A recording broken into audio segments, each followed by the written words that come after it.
বর্ধমান জেলার আউশ গ্রামের এক দুঃসাহসিক ঘটনা তুলে ধরল নিউজ 24x7 টিভি। আউশ গ্রামের ছোড়া কলোনির কার্গিল পাড়ায় সুশান্ত বিশ্বাস নামে এক পুলিশ কর্মীর বাড়িতে এদিন ভোররাতে হানা দেয় 14 থেকে 15 জনের সশস্ত্র ডাকাত দল। বারান্দায় তালা ভেঙে ঢোকার পর প্রথমে দরজা ঠক ঠক করে। সুশান্তবাবু দরজা খুলতেই হুড়মুড়িয়ে ঢুকে পড়ে মুখ ঢাকা দুষ্কৃতীরা। লুটপাট চালাতে থাকে। বাধা দিতে গেলে সুশান্ত বিশ্বাসকে মারধর করে। লুট করা হয়েছে নগদ 70,000 টাকা, 3 ভরি সোনার গহনা।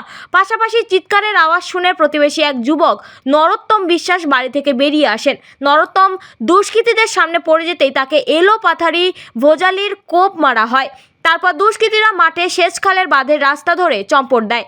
2 সপ্তাহ আগেও আউশ গ্রামে দুঃসাহসিক ডাকাতির ঘটনা ঘটেছিল। পরিবারের লোকজনদের বেঁধে রেখে কয়েক লক্ষ টাকার গহনা ও বিদেশি মুদ্রা লুট করে ডাকাত দল। সেই ঘটনার কিনারা এখনও হয়নি, তার মধ্যেই ফের ডাকাতিতে এলাকায় আতঙ্ক ছড়িয়েছে।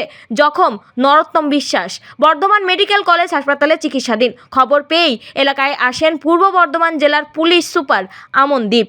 তিনি জানান, ঘটনার তদন্ত চলছে। কাল রাতে যখন আমি 2-2:30 টাইমে আমি বই পড়ছিলাম, তখন এদের বাড়ি দেখি চিৎকার হচ্ছিল এবং এদের বাড়িতে এসে আমি এলাম। তারপরে দেখছি এদের বাড়িতে ডাকাতরা এসেছিল নাকি, নিয়ে আমাকে ধরলো, ধরে ঘরে ঢুকিয়ে দিল।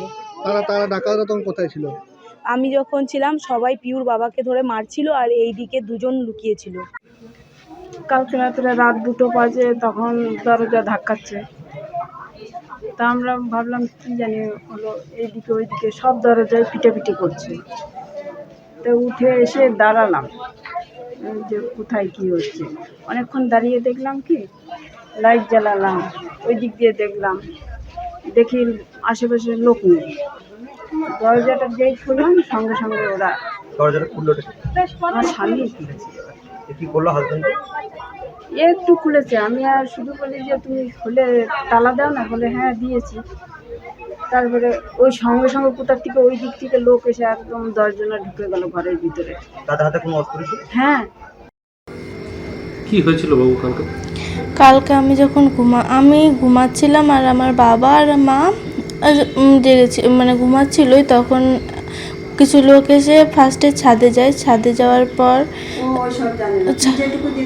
আর তারপরে আমি ঘুমাচ্ছি, তারপরে আমি উঠে দেখি আমার বাবাকে ওইখানে নিয়ে মারছে। দিয়ে আমি এই টিভির ঘর অবধি এসেছি, তখন আমাকে 2টো লোক নিয়ে গেল। নিয়ে যাওয়ার পর আমাকে ঘাটে নিয়ে বসালো আর বলল আমার কানে সোনার কানের ছিল, সেটাকে ধরে বলল তুমি আমার কানের দাও। আমি বললাম কেন? বলে মানে আমাকে উল্টো পাল্টো অনেক কিছুই বললো। তারপরে আমি দিয়ে দিলাম।